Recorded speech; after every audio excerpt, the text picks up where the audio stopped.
It's time for the Trading Stocks Made Easy podcast.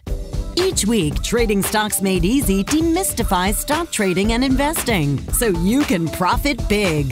And now, here's the host of Trading Stocks Made Easy, the wealthy investor, Tyrone Jackson. Hey there, it's Tyrone Jackson, the wealthy investor, and welcome back to Trading Stocks Made Easy. On today's show, we're going to talk about value investing in 2022. Value investing in 2022. Okay, let's get this party started. We know that markets don't always just go straight up, right? That stock markets, not only in the US, but around the world, are affected by things that go on in the world. So let's just say, hypothetically, one country wanted to invade another country. Are stock markets around the world going to react to that? You better believe it. When there are external forces, which we refer to on Wall Street as catalyst, negative catalysts, when there are negative catalysts about, they trigger for certain investing strategies buy instructions. What do I mean by that? Well, there are certain people who make a fortune on Wall Street waiting for markets to decline so that they can go in and go shopping, so that they can start buying long-term dividend-paying stocks while they're on sale. Now, can you imagine the kind of skill that you must have if you're going in buying when markets are dropping? Why are people able to do that with such confidence? Why are certain institutions able to do that with such confidence? And the answer is simple: because they're students of history. So, I myself am also a student of stock market history. Do you realize over the last 50 years, there have been at least 40 major pullbacks in the stock market and 40 retracements? What does that mean? The market as a whole, whenever there's a negative catalyst, something in the world that threatens the stability of the economic world, whenever that happens and the market pulls back, 100% of the time, stocks as a whole have risen again. All right? So that should bring you some comfort if you have money directly in the stock market or in a mutual fund or in a retirement account. Now, here's what's interesting about the period of time that you and I are living in right now. We all have usernames and passwords to everything in our lives, including the money that we have that is directly tied to the stock market. Therefore, when the market pulls back or reacts negatively to an external catalyst, we can log in and see the value of our money. For a lot of people, that is scary, that is overwhelming. But what they don't realize, volatility of a downward nature has been going on in the stock market since its existence in the United States. But we now have instant access. So when you look at your accounts and you see that they're down, that usually causes an emotional reaction within you. And that emotional reaction is fear, fear, fear. Fear of what? Fear that you're going to lose all of the money that you've invested in the stock market or in a mutual fund. Now, if retracement has happened 100% of the time, you shouldn't be fearing the down market. You should be shopping in the down market. Now, this is where a lot of people get punished. When I say shopping, you should be shopping in the Dow Jones Industrial Average in those companies that have long-term stability and dividend increases, as well as top-line revenue, right? You shouldn't be shopping in your latest tech stock that could go out of business 5 years from now, because investing is all about the future, and we don't know what the dominant automakers are going to be or semiconductors are going to be. So I wouldn't necessarily put those stocks in the value category. But companies like, let's say, McDonald's or Home Depot or Microsoft, when the market drops, these companies have a history of retracing. And guess who owns those shares? Billions and billions and billions of dollars worth of shares from institutional investors. So let me explain to you how this institutional game works. You see, it's not just you and I buying and selling in the stock market. It's insurance companies, banks, college endowments, hedge funds, as well as mutual funds. All of these entities are buying and selling stocks on a daily basis. Now, when you have billions of dollars in the stock market, like a well-known insurance company does, then they must be following some system that has been proven over time. So, we're in an age right now where there's a fierce competition for insurance. And if you don't believe me, just watch your local news or sporting events. You'll see 5 different insurance ads from 5 different insurance companies, right? And what these companies have done to up the ante to get you to think about their brand is they've created personalities. So is there an Allstate guy? Yes, there is. Does Geico have a guy? No, they decided to go with a gecko. But these are all personality and people that you will identify with. Does Progressive have basically a cast of people they want you to identify along with the main character? Yes, you know that main character as Flo. Why? Because a lot of their money is in the stock market, but you can't see it initially. Why would an insurance company be buying in a down market? Because they have a list of stocks that have a history of rising retracement once that threat or negative catalyst is gone. It feels really weird initially to start going in and buying every single day when stocks are dropping, but I can tell you it works. It might not be a strategy for you right now, but there are certain people who have really mastered this idea of buying stocks when they decline. And that's exactly what's going on right now in today's market. Okay? So when you have a financial education or the right financial education, you can determine what stocks have a history of rising once the crisis or negative catalyst has disappeared. If you own stocks right now and you've been getting those dividend checks in the mail like I always suggest that you do, you are getting paid even though the stocks are declining.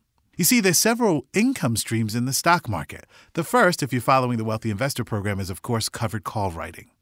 When do you sell an out-of-the-money covered call and when do you sell an in-the-money covered call? Well, that's something you learn over time. When do you get your dividend checks? Well, they should be coming every 13 weeks in the mail. Do you want to have all of your money invested in the stock market? In other words, since you're not an insurance company or a bank, should you have all of your assets there? No, never all. But you should be deriving those income streams in the form of dividend checks that show up at your home every 13 weeks. Now, here's where the game gets interesting. Listen to me carefully, as my father used to say. The more shares I own, the larger my dividend checks.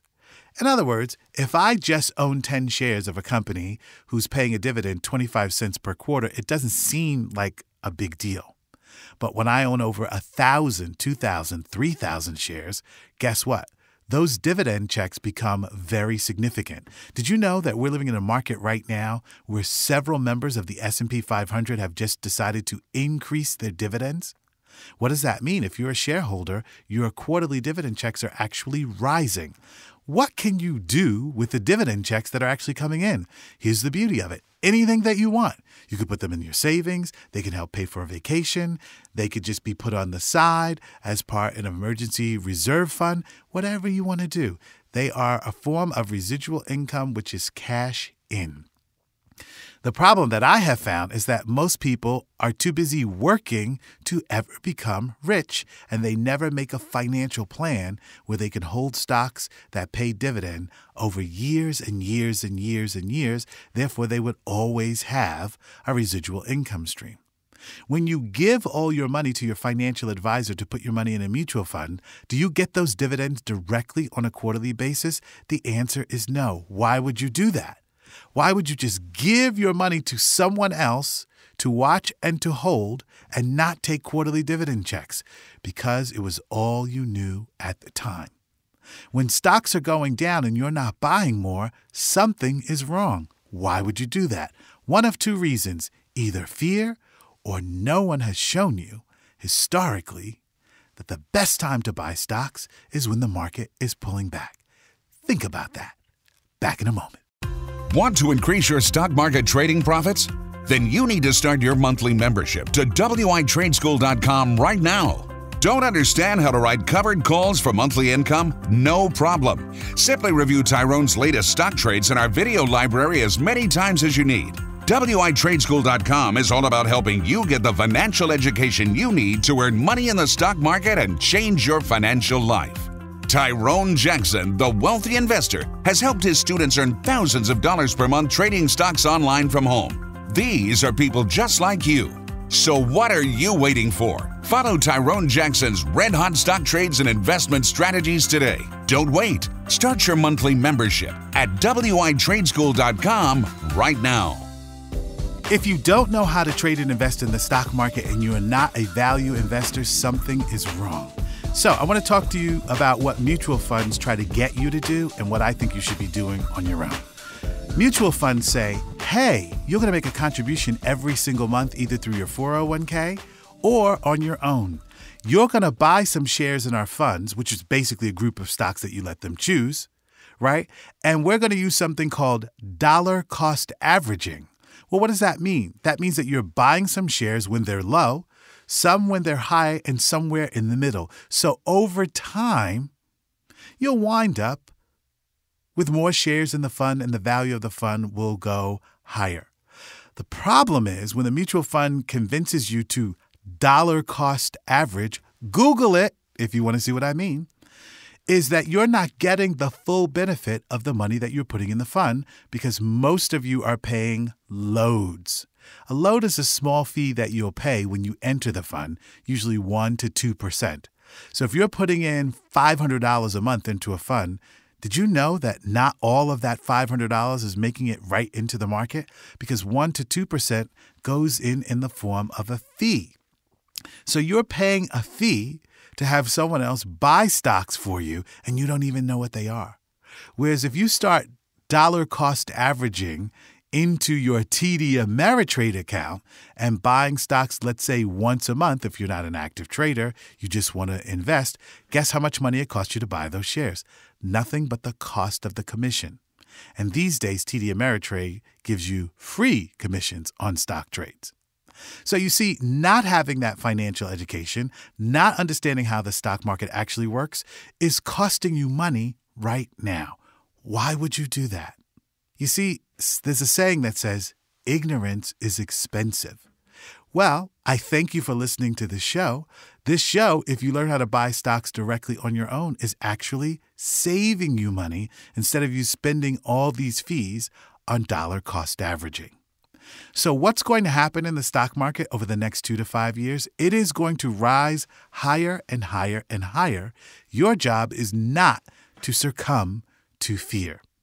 Now, it's easy for me, because this show's heard all around the world, to pontificate and wax philosophical about the stock market going higher. How could I do that with such confidence? Well, the answer is pretty easy, because I'm a student of history. And I know right now what stocks the stock market is favoring and will bounce off this bottom and continue to rise. Now, we have two things going on right now in the stock market. We have the market reacting to a negative catalyst, and we have something going on called consolidation. So let me explain this to you as part of the educational process. The way that I explain consolidation is the big fish, the big companies on Wall Street, will always buy the smaller companies and absorb them into their world. So we know Microsoft just made a big acquisition of a gaming company, and they've already figured out how to double or triple the revenue out of the gaming company that they actually purchased. That's consolidation. Consolidation will never stop.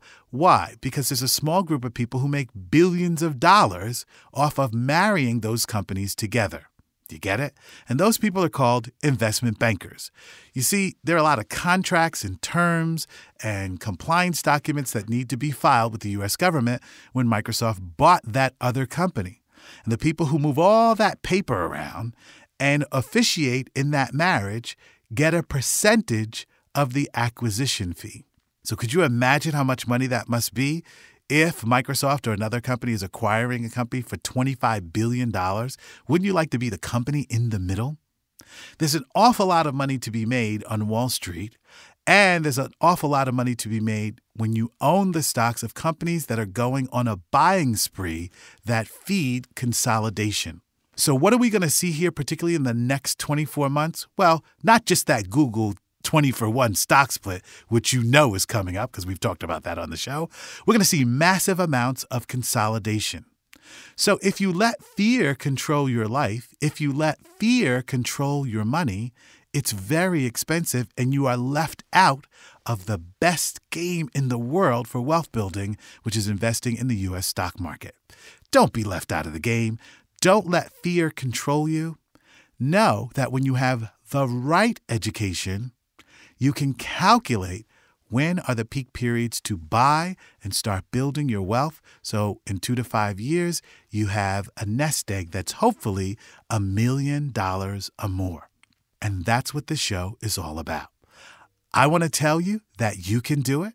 You can be a great trader and an investor, but you have to be willing to take the next step and to begin to educate yourself. So in today's episode, I talked to you about value investing, consolidation, investment banking, and why banks and insurance companies are buying into pullbacks in the market, because investing is all about the future. Don't pay unnecessary fees to people to manage your money. Learn how to manage your money yourself. And the final thing I want to leave you with, even if you could just open a TD Ameritrade account with $500, you should celebrate that, because you are on your way to creating financial independence, not just with the first $500 contribution, but with every contribution that you make thereafter. If you're entering the market when it's down, celebrate that. If you've been with me and you've learned how to trade over the last 2 to 5 years, celebrate that, because the future is brighter than you can imagine. Hey, this is Tyrone Jackson, the Wealthy Investor, saying stay open, stay positive. For you, the best is yet to come in your life when you learn how to trade and invest in the U.S. stock market. I'll see you next week. You've been listening to the Trading Stocks Made Easy podcast. Be sure to rate and review our show on iTunes. While you're on iTunes, be sure to click the subscribe button and you'll automatically receive our next episode.